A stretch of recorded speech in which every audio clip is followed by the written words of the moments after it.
นี่คลิปนี้ก็สิมาบอกว่า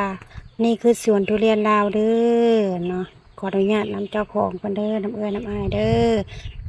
ก่อนอื่นก็ขอกราบเข้ามาสบายดีทุกคนเด้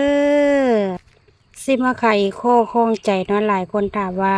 ลาวเฮามีสวนทุเรียนอีหลีบ่ลาวเป็นเจ้าของเองบ่หรือว่าจีนเป็นเจ้าของเนาะก็สิตอบตรงนี้เลยตอบในคลิปนี้เลยเนาะลาวเป็นเจ้าของเด้อ นี่คือสวนทุเรียนลาวเนาะมีหลายคนถามว่าลาวเฮามีสวนทุเรียนแล้วบ่จังซี้หั้นนะได้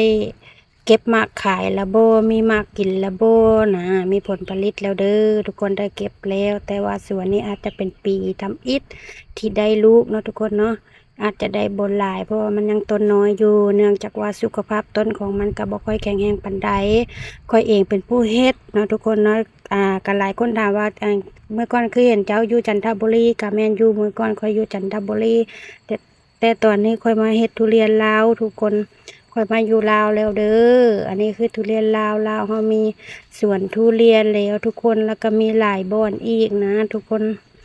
ผักกาดเฮาก็มีหลายแล้วตอนนี้นะทุเรียนกำลังก้าวหน้าเลยตลาดลาวเฮาเนาะเนื่องจากว่ามันเป็นผลไม้ที่กินแซ่บทุกคนหลายคนก็มัก ตอนนี้ลาวเฮากำลังพัฒนาหลายทุกคนกำลังก้าวไปสู่ตลาดผลไม้เป็นทุเรียนแล้วเด้อทุกคนเด้อลาวเฮาก็พัฒนาหลายตอนนี้นะทุเรียนกำลังกำลังสร้างกำลังปลูกหลายแฮงตอนนี้นะทุกคนบางคนอาจจะยังบ่ฮู้เนาะว่าลาวเฮามีทุเรียนหรือยังปลูกหรือบ่ก็บางคนก็บ่ฮู้เด้เนาะ ก็สิมาตอบในคลิปนี้เด้อทุกคนเด้อลาวเฮามีแล้วนะมีสวนหลายสวนอยู่เด้